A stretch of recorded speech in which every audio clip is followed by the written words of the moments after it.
सध्या चर्चेत असलेले सुरेश धस हे कधी धनंजय मुंडेंना लपून भेटल्याने चर्चेत आले, तर कधी खोक्या भोसले सोबत असलेल्या कनेक्शनमुळे। संतोष देशमुखांना न्याय मिळवून देण्यासाठी त्यांनी आवाज उठवला, त्याचं कौतुकही झालं, पण धनंजय मुंडेंना भेटल्यानंतर त्यांच्यावर नाराजी देखील ओढावली गेली होती। आता सुरेश धस यांनी थेट आपल्या हत्येचा प्लॅन झाल्याचाच गौप्यस्फोट केला। राजस्थानमधून काही लोक इथे आणून माझ्या हत्येचा कट रचण्यात आला होता, असा दावा सुरेश धस यांनी केला। याने हरणाचं मांस खाल्ल्याचं सांगून बिश्नोई समाजात मला विलन करण्याचा प्लॅन होता आणि त्यातूनच लॉरेन्स बिश्नोईने माझी हत्या करावी असा कट रचण्यात आला होता। बाहेरच्या राज्यातून विमानाची तिकीटं काढून बिश्नोई समाजाची काही लोक आणली, असा दावाही सुरेश धस यांनी केला। यावर ते असंही म्हणाले की याबाबत मी मुख्यमंत्र्यांना भेटणार आहे। धसांना चॅलेंज देत मी देखील मुख्यमंत्र्यांना भेटतो, दूध का दूध पाणी का पाणी करून टाकू असं उत्तर दिलंय। अंजली दमानिया यांनी देखील सुरेश धस यांच्यावर निशाणा साधलाय। सुरेश धस यांनी कोणता विषय कुठे सोडला, ते हिंदी चित्रपट जास्त बघतात। गेले 2 महिने सुरेश धस हे संतोष देशमुख यांच्या प्रकरणासाठी लढले, त्यामुळे त्यांची इमेज चांगली तयार झाली होती। पण धनंजय मुंडेंना गुपचूप भेटल्याची माहिती समोर आली, यासह सतीश भोसले प्रकरण बाहेर आलं आणि त्यांच्या इमेजला तडा गेला, असं अंजली दमानिया यांनी म्हटलंय। इतकंच नाही तर सुरेश धसांचा हा स्टंट असून त्यांनी हिंदी चित्रपट पाहणं कमी करावं। धसांनी केलेल्या गंभीर आरोपात कोणताही दम नसून सहानुभूती मिळवण्यासाठी केलेला वायफळ प्रयत्न असल्याचंही अंजली दमानिया यांनी सुरेश धसांवर बोलताना म्हटलंय। यावरच बोलताना नवनाथ वाघमारे आणि तृप्ती देसाई काय म्हणाले तेही ऐका। नाही असं मला तरी वाटत नाही, परंतु यामध्ये सुरेश धस समाजातून संपलेले आहेत।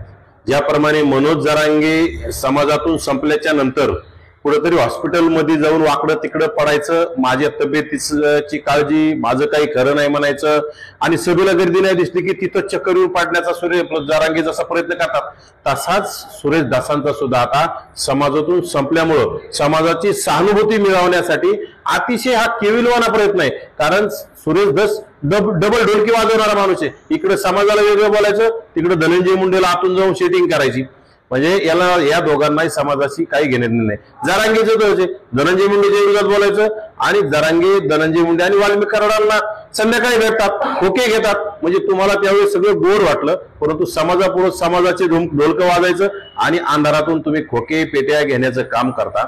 आज सुरेश धसांना जर एवढी भीती वाटत असेल तर सुरेश धसांनी त्यावेळी हरणाचं, काळवेटाचं, मोराचं मांस खोक्यांच्या माध्यमातून हरणं मारले, काळवेट मारले, मोर मारले आणि त्याचं मांसांचं स्वतः सुद्धा सेवन केलं आणि तस्करी सुद्धा करण्याचं काम केल्याचा संशय आम्हाला आहे। त्यामुळे सुरेश धसांची आज बी आम्ही म्हणतो त्यांची नार्को टेस्ट केली पाहिजे। आणि सुरेश धसांना बिश्नोई गँगची जर भीती वाटत असेल तर सुरेश धसांनी स्वतः म्हणावं की मी खाल्लं नाही आणि माझी नार्को टेस्ट करा, त्यामध्ये दूध का दूध आणि पाणी का पाणी समोर येईल आणि सुरेश धसांना बिश्नोई गँगची भीती वाटणार नाही। परंतु सुरेश धसांनी नक्कीच हरणाचं, काळवेटाचं, मोराचं मांस खाल्लेलं असेल, म्हणून सुरेश धसांना बिश्नोई गँगची भीती वाटायला लागली असं मला वाटतं। सुरेश धस हे खोक्या भोसलेचे आका आहेत। सुरेश धस यांना खोक्या भोसले हा डबे घेऊन जायचा। आता ते कसले डबे घेऊन जायचा हे सुरेश धस आणि खोक्याला माहिती, परंतु आज सुरेश धस यांनी जेव्हा एका पोर्टलला सांगितलं की त्यांच्या हत्येचा कट शिजवला जातोय किंवा कोणी अशा पद्धतीची माहिती दिली अडकवण्याची, हे सगळं माहिती आहे, तर सुरेश धसांनी तातडीनं पोलीस स्टेशनला तक्रार दाखल करावी, गुन्हा दाखल करावा। त्यांचा गृहमंत्र्यांवर विश्वास नाहीये का? खोक्या भोसले आणि सुरेश धस यांचे जे आहेत ते संबंध जगजाहीर आहेत, त्यामुळे मग कुठंतरी सुरेश धस घाबरलेत का? आणि मग त्यांना चित्रपटांची आवड आहे, त्यामुळे चित्रपटांचे डायलॉग, चित्रपटांचे सीन क्रिएट करणं हे त्यांना फार छान जमतं। त्यामुळे अशा पद्धतीचे काहीतरी डायलॉग मारायचे, काहीतरी सीन जो आहे तो क्रिएट करायचा आणि बातमी द्यायची, म्हणजे स्वतः सुरेश धस यांना विलन करण्याचा कोणी प्रयत्न करत नाही, पण त्यांना बीडच्या राजकारणात जे आहे ते हिरो व्हायचंय, म्हणून अशा पद्धतीचा जो आहे तो या प्रकरणाचा बाऊ करण्याचा प्रयत्न केला जातोय, सहानुभूती मिळवण्याचा प्रयत्न केला जातोय आणि खोक्या भोसलेला सुद्धा या प्रकरणात सुरेश धस वाचवण्याचा प्रयत्न करताय।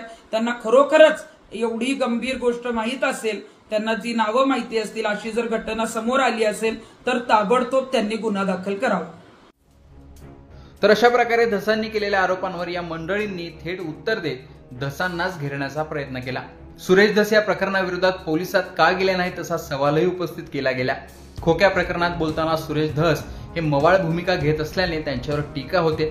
खोक्या प्रकरणात खरंच धसांविरोधात असा काही प्लॅन होता का, आता ते समोर येणं आवश्यक झालं आहे।